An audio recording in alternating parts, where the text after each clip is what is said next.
이사야 오늘 본문 55장은 이사야 1장부터 39장까지는 심판에 대한 메시지. 그렇죠?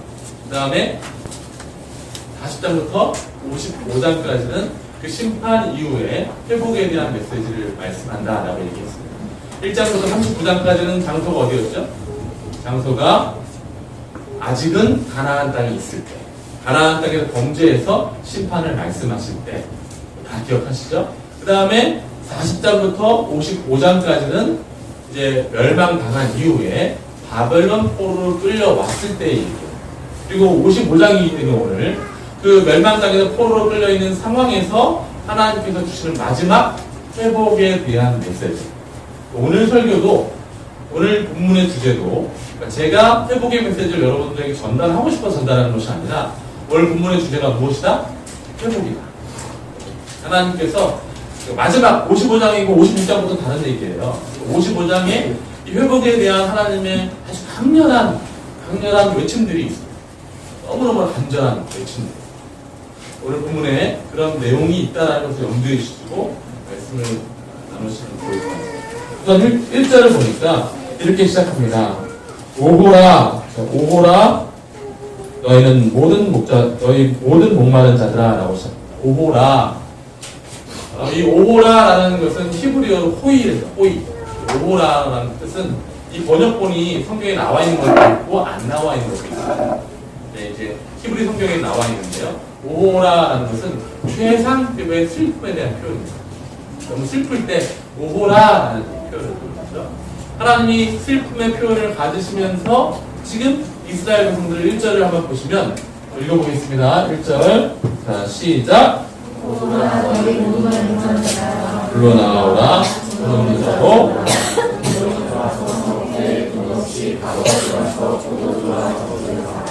하나님께서 슬픔 속에서 외치시는데 오라, 오라, 오라, 오라. 김영환에서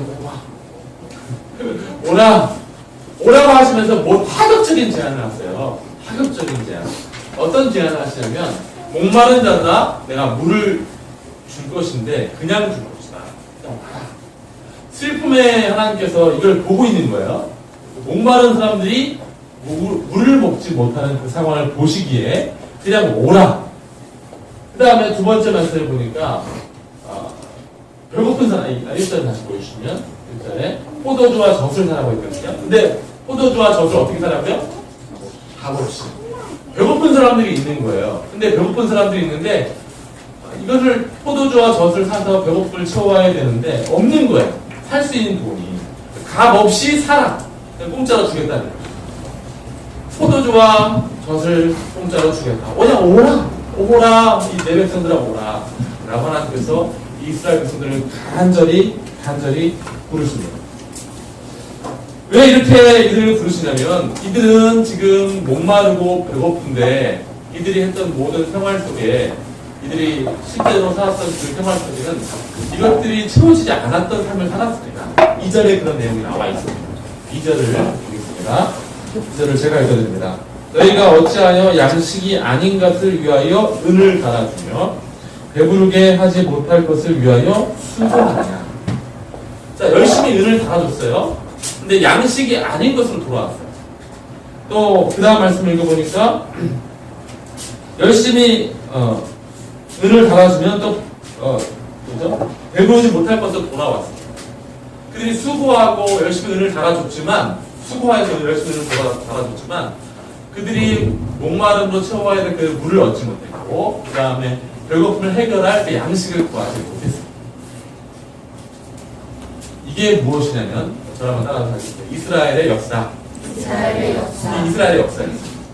그들은 늘 배고팠고 늘 목말랐습니다. 그걸 해결하기 위해서 그들은 열심히 은을 바쳤습니다. 누구에게? 우상에게. 우상에게 열심히 은을 바쳤어요. 그리고 그들이 국제정세 속에서 어떤 어려움들이 있을 때 다른 나라들로부터 이미 수입된 솔로몬 이후에 많은 우상들이 수입됐잖아요. 그 수입된 우상들에게 다른 나라 우리를 치려고 하는 그 나라들의 우상들도 왔거든요. 그 나라들에게 열심히 은을 바쳤습니다. 자기의 목마름을 해결하기 위해, 자기의 배고픔을 해결하기 위해. 그 다음에 열심히 수고하였죠. 열심히 그 우상들이 원하는 것을 해가면서 그 우상들의 비위를 맞춰 자기들의 샬롬을 구했습니다. 목마름을 해결하려고 했죠. 우상들은 어떻게 했냐면, 오늘 내가 10,000원을 드렸어요.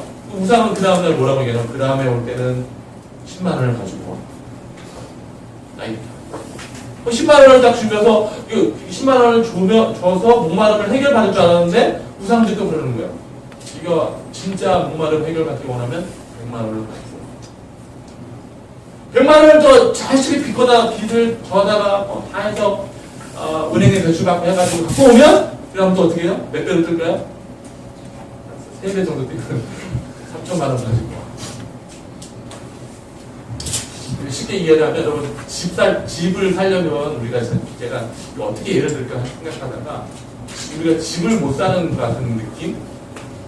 열심히 일하면 10년 전 가격에 비해서 우리가 봤던 10년 전 가격 1억 5천 이런 정도 열심히 일하면 이거 벌어가지고 집을 사야겠다. 그게 열심히 10년 동안 돈을 모읍니다. 그러면 그 다음날 10년 동안 어떻게 돼 있어요? 3배, 4배 뛰어있죠. 그 다음에 이 3배, 4배의 돈을 가지고 와. 지금 이거 살 수 있어. 열심히 일하면 어떻게 돼 있습니까? 우리 집은 우리가 우리가 거주해야 되는 가장 안전한 장치잖아요. 마시고 먹는 것도 우리가 살아가는 가장 안전한 삶의 가장 밑바탕에 있는 거잖아요.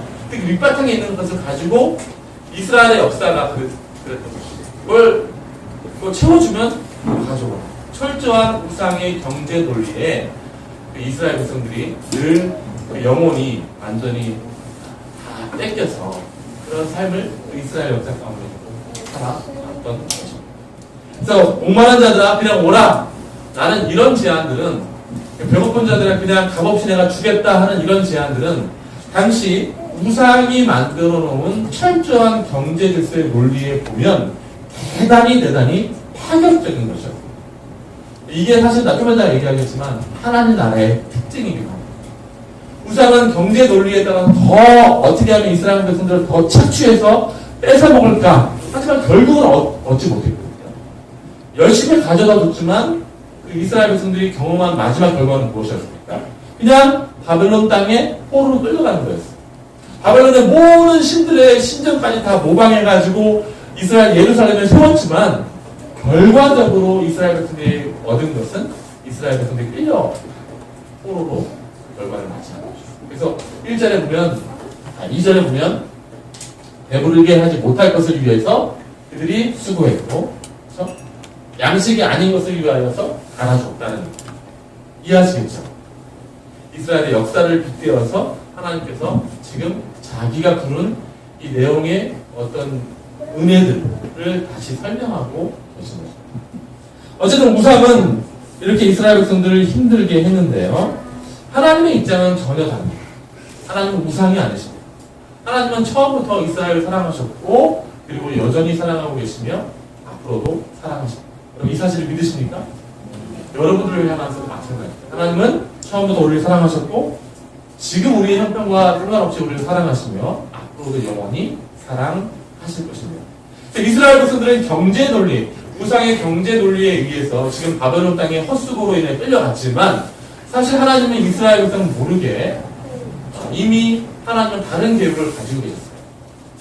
이스라엘 백성들이 포로로 끌려갔지만 하나님은 이미 포로에서 해방될 것을 약속하셨습니다. 우리 이사야 그전 말씀인데요. 이사야 45장 13절에 이렇게 되어 있습니다. 오늘 55장이지만 45장이 이렇게 되어 있어요. 자, 여기 보십시오. 세번역 성경 하시나 읽도록 하죠. 한번 읽어보겠습니다. 시작. 그를 위에 도로 일으켰으니 그의 모든 길을 평탄하게 하겠다. 그가 나의 백성을 제거하고 포로된 나의 백성을 대가도 없이 보상도 받지 않고 도와줄 것이다. 안군의 주님이 하시는 말씀이다. 자, 여기 니은이라고 되어 있죠. 니은의 각절을 보면 누구라고 되어 있습니까? 브레스. 브레스는 누구입니까? 왕이죠. 어떤 왕?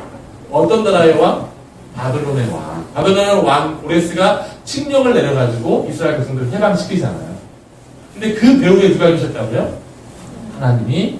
이스라엘 백성들은 그런 상태를 동의했을지 안 했을지 모르지만 하나님은 그의 풍성한 국률로 이스라엘의 경제 논리에 따라서 우상이 지금까지 이스라엘 백성들을 끌어왔던 영혼을 탈탈 털었던 그런 경제 논리를 따라하는 것이 아니라 하나님의 주권으로 이 이스라엘 백성들을 해방시키기로 결정하십니다.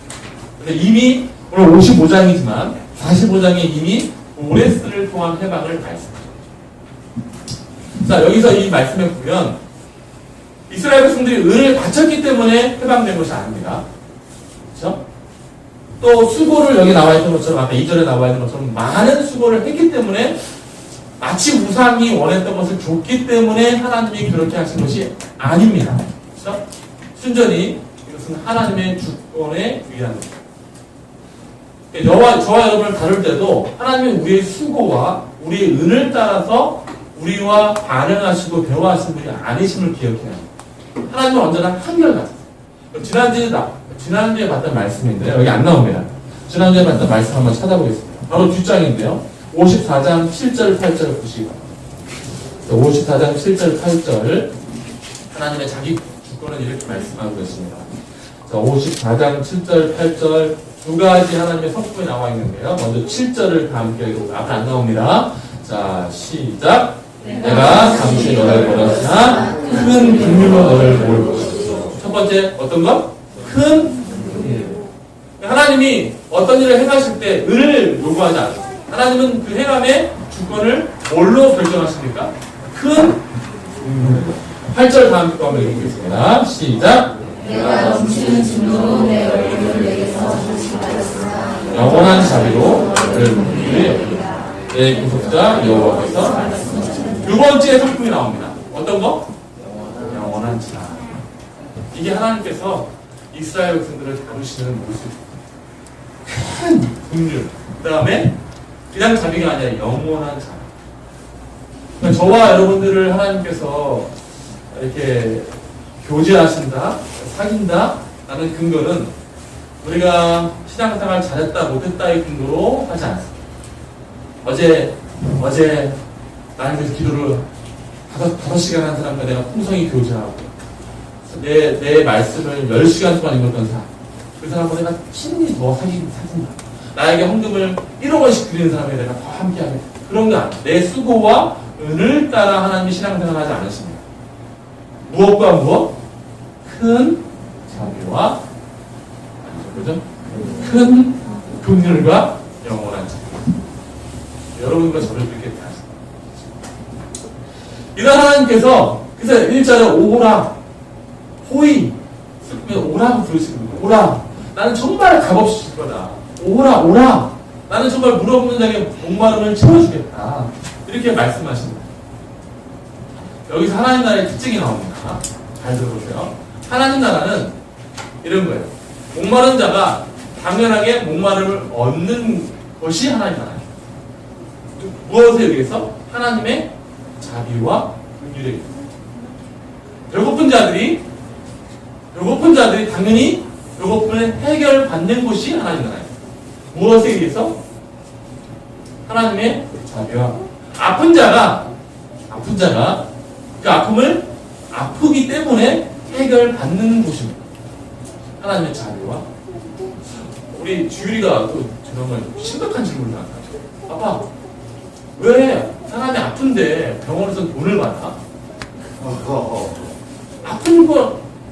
아픈데 왜 돈을 받나요? 아픈데. 그렇죠? 맞잖아요. 만약에 성천원제가 아프면 제가 우리 한 가족들에서 내가 아픈데 성천원제가 아픈데 제가 돈을 받겠습니다. 우리 아들이 아픈데 돈 내놔? 이거 아니잖아. 하나님 나라는 그런 거예요. 배고픈 자에게 배고픔을 해결해 주는 것. 거기에 은과 수고를 요구하지 않는 것. 그렇죠? 목말라 죽겠는데 돈 내놔. 우상처럼 내놔 그럼 줄게. 더 갖다 주면 더 내놔. 영혼 탈탈 털려가지고 바벨론까지 뚫려가지고 그거 하나님 나라가 아니죠. 하나님 나라의 특징은 바로 그것이죠. 배고픈 자가 배고프다는 이유만으로, 목마른 자가 목마르다는 이유만으로, 아픈 자가 아프다는 이유만으로 하나님의 큰 자비와 하나님의 큰 긍휼과 영원한 자비로 해결받고 충만하게 고친다. 그래서 하나님 나라의 특징, 하나님 오라라고 말씀하십니다. 오라. 내 백성 이스라엘 오라. 그래서 우리 7절 말씀, 6절 말씀 한번 보시고자 하나님이 여기 6절 말씀 절정을 이루는 거예요. 절정. 자, 6절. 자, 여러분들 읽어봅니다. 시작. 너희는 노아를 만날 만한 때에 찾아 가까이 계실 때에 그를 부르라. 내가 이만큼 너희 앞에 가까이 왔다. 지금 내가 오라라고 부르시면서 가까이 온 거예요.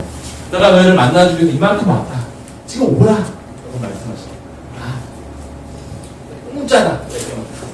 나는 하나님 나라, 이 자비와 긍휼은 영원하기 때문에 나는 너에게 그들을 값없이 주겠다. 라고 말씀하시죠. 영원한 자비로 하나님께서 분명히 이렇게 말씀하셨죠.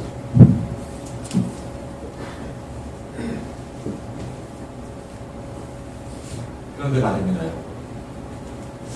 이렇게 공짜로 주겠다고 하나님 말씀하시면 경제 논리, 심각한 경제 논리에 충실하게 살아갔던 사람이 그래 좋구나 라고 은혜에 감동하면서 바로 올까요? 우리가 십자가의 복음이 잘 와닿지 않는 이유가 바로 거기에 있는 거예요. 예수님이 나를 위해서 공짜로 다 죽으셨다. 믿기만 하면 구원받는다. 아무 감동이 없어요. 뭐가 감동이 있냐면 여러분들이 그 구원을 얻기 위해서 내가 한 1000번쯤 절을 해서 내가 얻었을 때 감동이 있는 거지. 그냥 예수님이 나를 위해서 뭘 하셨대. 그걸 마음 인정하면 돼. 아무도 지금도 아멘 안 하잖아요. 잘 감동. 왜냐하면 우리 경제 논리에 따라 살아왔기 때문에 내가 은을 주고 수고한 것에 대한 값을 받으려고 했지 하나님이 어떠신 분이신지에 대한 그 생각은 우리가 하지 않아요. 그건 저버리길 원해요. 우리는 뭘 하길 원하냐면 내가 하기를 원해요. 근데 이게 큰 자비로 오라라고 했지만 이게 잘 안 되는 거예요. 오늘 사실은 설교의 포인트가 이 뒤에 있습니다. 이제부터 설교의 포인트예요. 자, 하나님께서 그 다음에 6절에 아주 간절한 메시지를 외친 다음에 그 다음에 7절에 이렇게 말씀을 해요. 그 다음에 이어지는 내용입니다. 7절에 한번 다음 장을 보겠습니다. 시작.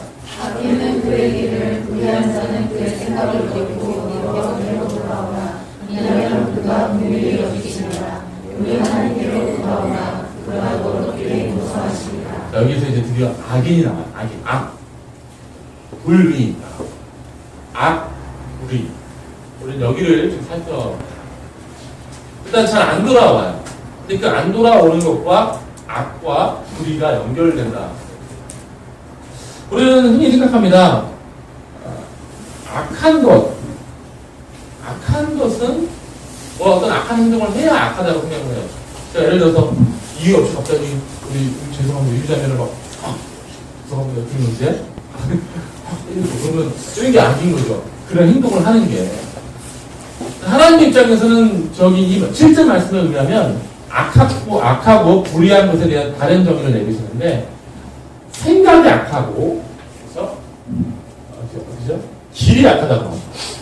우리가 살고 있는 길, 그 다음에 우리가 생각하려고 하는 생각이 불의하다라고 합니다. 어떻게 행동하지 않고 그 길, 그 생각이 악이고 불의인가 우리는 또 살펴봐야 해요. 예를 한번 들어서 보겠습니다. 여러분 이스라엘 왕 중에 가장 나쁜 왕 하면 가장 나쁜 왕 성경에 누가 그렇게 있어? 아합은 성경에 가장 나쁜 왕으로 후반부에 나오네요. 전반부에 나쁜 왕. 성경을 다 성도들이 왜 이러죠? 여까지 얘기했는데 여로 처음 듣는 이런 사람이에요. 여로보암이 아합이 등장하기 전까지 가장 나쁜 왕으로 그가 여로보암의 길로 갔더라. 그가 여로보암의 길을 따라갔더라라고 성경이 어떤 왕을 평가할 때 여로보암을 빗대서 얘기하잖아요. 마치 우리 성천형제가 구두쇠 같이 그러면 우리가 저 스쿠르지 영감 같이 저 놀부 같은 사람 빗대는 것처럼 그런 표현이 아니라 여로보암을 빗대서 악한 것을 평가한단 말이에요. 그렇죠? 그럼 여로보암이 어떤 모습을 했기 때문에 악한가 그걸 살펴보면 오늘 이 악에 대해서 불의에 대해서 좀 더 이해할 수 있을 것 같습니다. 우리 찾아보겠습니다. 열왕기상 11장. 제가 여러분들 오늘은 안 안 만들어놨습니다. 그래서 여러분들 찾아보셔요. 열왕기상 11장 29절입니다.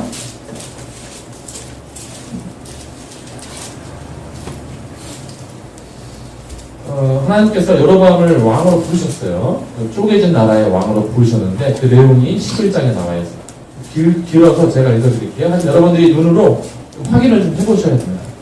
11장 29절부터 제가 읽어드립니다. 그쯤에 여로보암이 예루살렘에 나갈 때에 실로 사람 선지자 아히야가 길에서 그를 만나니 아히야가 새 의복을 입었고 두 사람만 그에 있었더라. 아히야가 자기가 입은 새 옷을 잡아 12조각으로 찢고 여로보암에게 이르되 너는 10조각을 가지라. 이스라엘의 하나님 여호와의 말씀이 내가 이 나라를 솔로몬의 손에서 찢어 빼앗아 10지파를 내게 주고 오직 내 종 다윗을 위하여 이스라엘 모든 지파 중에서 택한 성읍 예루살렘을 위하여 한 지파를 솔로몬에게 주리니 이는 그들의 나를 버리고 시돈 사람의 여신 아스다롯과 모압의 신 드모스와 암몬 자손의 신 밀곰을 경배하며 그의 아버지 다윗이 행한 같이 아니하여 내 길을 행하지 아니하며 나 보기에 정직한 일과 내 법도와 내 율례를 행하지 아니함이니라. 그러나 내가 택한 내 종 다윗이 내 명령과 내 법도를 지켰으므로 내가 그를 위하여 솔로몬의 생전에는 온 나라를 그의 손에서 빼앗지 아니하고 주관하게 하려니와 내가 그의 아들의 손에서 나라를 빼앗아 그 10지파를 내게 줄 것이요 그의 아들에게는 내가 한 지파를 주어서 내가 거기에 내 이름을 두고자 하여 택한 성읍 예루살렘에서 내 종 다윗이 항상 내 앞에 등불을 가지고 있게 하리라. 내가 너를 취하리니 너는 내 마음에 원하는 대로 다스려 이스라엘 위에 왕이 되되 38절 여러분들 있습니다. 자 시작.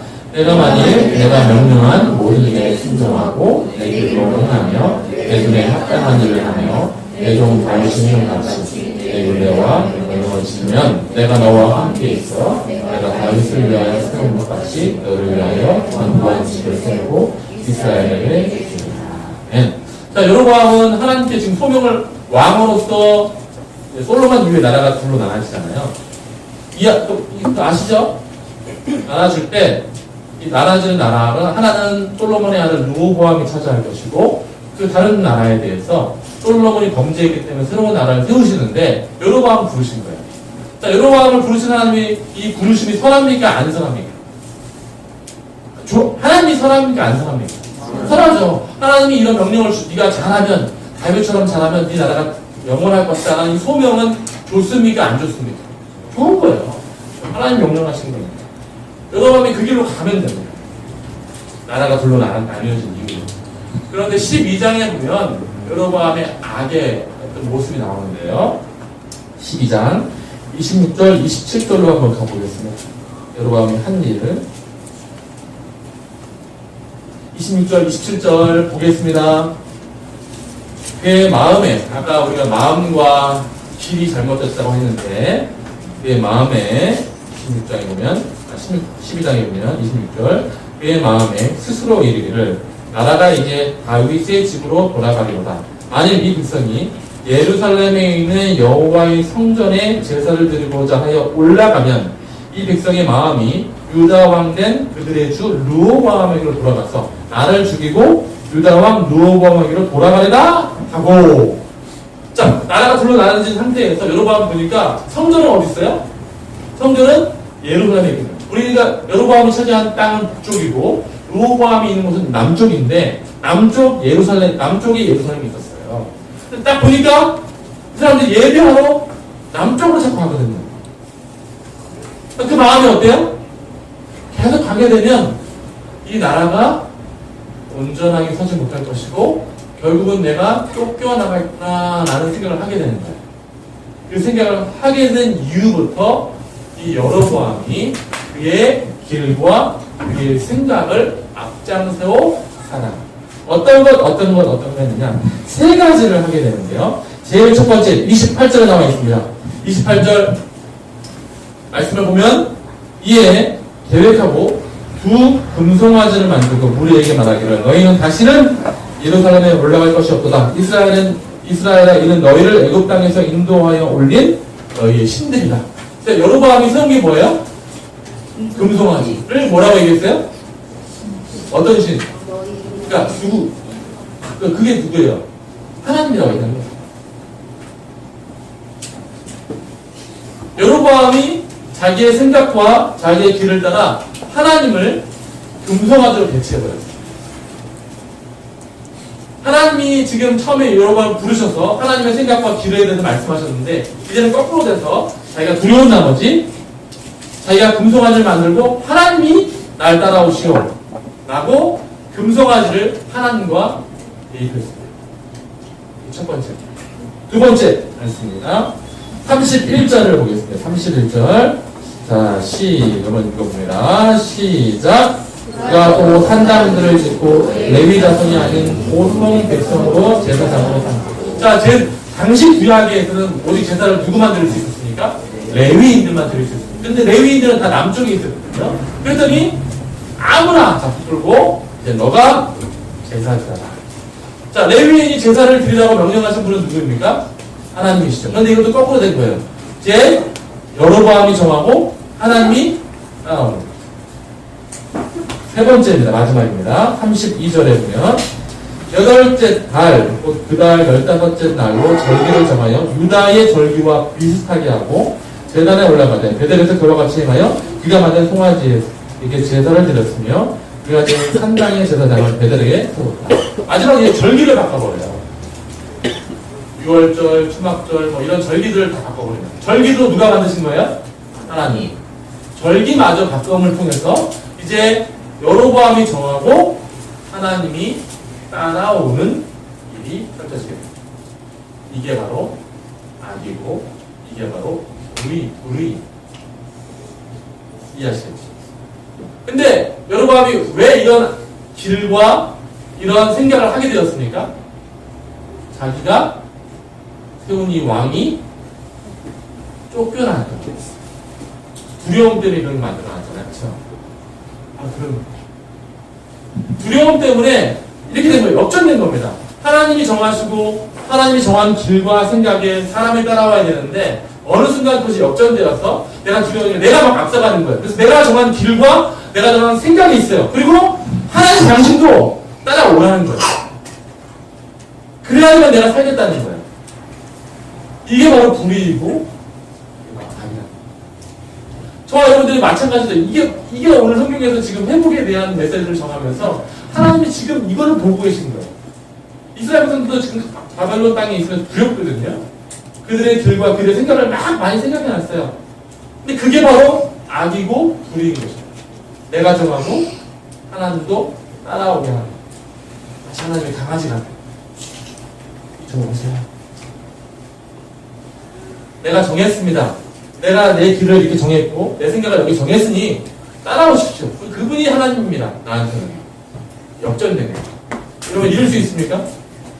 아니지. 그게 바로 악이고 불의가 되는 것입니다. 그래서 하나님께서 7절에 보면 이스라엘 백성들이 오라고 하시면서 반드시 버리고 올 곳이 있다라고 말씀하신 거예요. 오늘 보면 7절을 한번 보겠습니다. 여러분 7절 거의 끝나갑니다. 여러분 힘드시죠?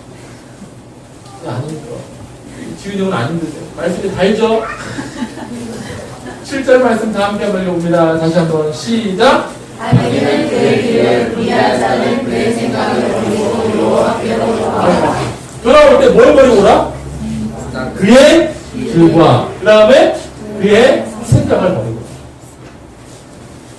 저와 여러분의 생각과 길을 버리고 오지 않으면 긍휼이 많으신 그 하나님의 나라를 경험할 수 있습니까? 없습니까? 우리는 여전히 하나님 날 따라오시오라고 하고 있는 거예요. 내가 정한 이 길에 하나님 따라오셔야지 내가 살지 않습니다. 내가 지금 달달 떨고 있습니다. 내가 지금 왕 자리 뺏길까봐 달달 떨고 있고 내가 지금 내일 어떻게 내 미래가 어떻게 될지 몰라서 내가 지금 달달 떨고 있으니까 내가 정한 길이 이렇게 있고 내가 정한 돈이 여기 이렇게 모여져 있고 하나님 당신 따라와야지. 내가 뺏기면 나 안 되거든요. 달달 떨고. 하나님은 그게 악이고 불이라고 하세요.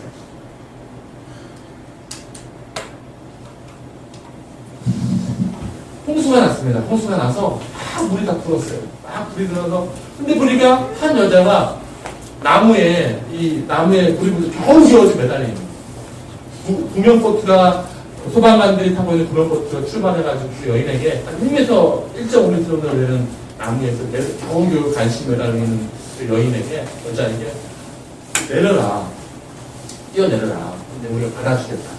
왜냐면 지금 불살이 너무 흐르니까 그 구명 버튼으로 겨우겨우 유지하고 있는 상태예요. 점점 소리를 외쳐 소방관들이 뛰어내리세요! 근데 여행자가 뛰어내려 보면 남자들은 휙 뛰어내리겠죠. 뭐. 그렇죠? 저도 막 뛰어내리겠죠. 그 정도는 할 수 있어요. 근데 여자들이 보기에는 시꺼먼 홍수물이 막 흘러가고 막 물살이 흘러가고 있는데 거기를 잘못 뛰어나서 그렇게 하면 사실 이 여자에게는 뭐가 더 안전해 보이냐면 붙잡고 있는 나뭇가지가 더 안전해 보여요. 못 뛰어내려요. 근데 이 지금 소방관들 보기에는 곧 이 물살 때문에 곧 나무가 부러질 거거든요. 뛰어내리라! 타이밍이 맞아야 저기 정확히 꽃뒤에 내릴 거야. 뛰어내리라 하는데 여자는 자기의 불안과 두려움 때문에 뛰어내릴 것에 대한 두려움 때문에 그걸 붙지 않고 있어요. 만약에 나무가 부러져서 잘못된 방향으로 가면 잘못된 방향으로 나무가 쓰러져서 여자가 풀려가면 도대체 어떤 지혜와 길이 맞는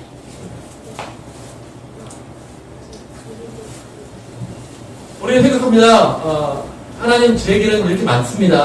설명이 있습니다. 개미는 이렇게 가잖아요. 이렇게 1차적으로 이렇게 가고 이렇게 가잖아요. 우리 개미에게 설명했죠. 야, 세상은 이런 거야. 이렇게 해야 네가 안전해.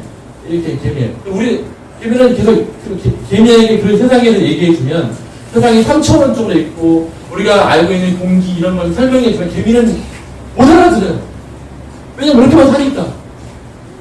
그리고 그 개미의 입장에서는 이렇게 일직선으로 살아가는 그 입장에서는 저는 이게 편하거든요? 라고 얘기를 하는 거예요. 그러니까 우리가 보기에는 그게 아닌 때가 많아요. 하나님도 마찬가지입니다. 하나님이 오라, 버리고 오라라고 말씀하시는 그 길과 생각에는 우리가 우리의 영혼을 정말 살리려고 하는 하나님의 목적이거든요. 자, 우리 한번 또 말씀을 보겠습니다. 우리 오늘 본문을 들어가서 8절 9절입니다. 8절 9절 시작. 이는 내 생각이 너희의 생각과 다르며 내 길은 너희의 길과 다르니라. 여호와의 말씀 9절. 내 하늘의 땅보다 같이 내 길은 너희의 길보다 높으며 내 생각은 너희의 생각보다 높음이니라. 그럼 여러분 이걸 인정하십니까?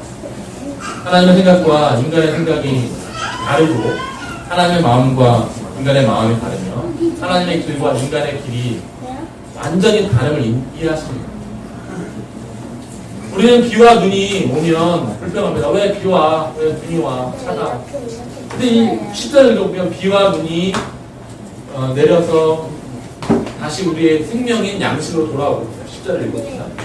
하나님은 이 모든 것에 우리는 1차원적으로 그걸 보지만 하나님은 모든 것에 우리의 생명을 유지하기 위한 우리의 생명을 붙들기 위한 하나님의 장치들로 다 채워져 있거든요. 근데 우리는 그것에 대해서 불평하고 원망하죠. 하나님의 길과 우리의 길은 분명히 같아요. 우리는 따라가야 하고 우리는 하나님의 말씀을 들어야 하고 우리는 이런 질문을 합니다. 왜 하나님은 아브라함에게 아무 행선지도 가르쳐주지 않고 본토 친척 아비집을 떠나라고 했어요? 아무것도 안 알려줘요. 하나님 너무 하신 거 아닙니까? 여러분 요즘 애들처럼 갑자기? 하나님 왜 갑자기 이삭에게 아들 이삭을 바치려고 합니까? 갑자기 우리의 길과 생각에는 왜 그래? 하나님 보기 있구나. 사랑하는 여러분, 하나님은 가장 안전한 길로 우리를 이끄십니다. 하나님 나라의 길로 이끄심을 기억해야 할 것입니다. 인생은 뜬금없는 순종을 요구하는 설득의 과정입니다. 하나님은 지난주에 말씀하신 것처럼 제가 말씀드린 것처럼 여러분들의 자아가 죽고 하나님 자신이 살아나는 것 그것을 위해서 여러분들의 인생을 다 소비하실 것입니다. 하나님의 길일 거예요. 우리는 하나님의 것을 온전히 누려야 하며 내가 생각하고 내가 만든 길에 하나님이 따라오셔야 합니다라는 것을 바꾸어 이제는 하나님이 정해놓으신 그 길을 내가 따라가겠습니다 라는 사람들이세요. 저를 따라서 하겠습니다. 제자. 제자. 제자들이. 마태복음 마지막 말씀 한번 읽어보고 마치겠습니다. 마태복음 4장 19절. 말씀하시되 나를 따라오라 내가 너희를 사람을 낳는 어부가 되게 하리라 하시니 그들이 그 그물을 버려두고 예수를 따르니라. 거기서 더 가시다가 다른 형제 곧 세베대의 아들 야고보와 그의 형제 요한이 그의 아버지 세베대와 함께 배에서 그물을 깁는 것을 보시고 부르시니 22절은 다 함께 있습니다. 시작. 그들이 곧 배와 아버지를 버려두고 예수를 따르니라. 저와 여러분이 여러분의 생각, 여러분의 길을 버려줄 때 우리는 참된 제자가 됩니다. 하나님이 원하시는 참된 제자들이 되어서 사시고 생명 있는 헛된 수고로 여러분의 삶을 소비하지 않고 하나님이 주시고자 하는 하나님 나라를 풍성히 부르는 따르는 사람들 주의 이름으로 축원드리겠습니다.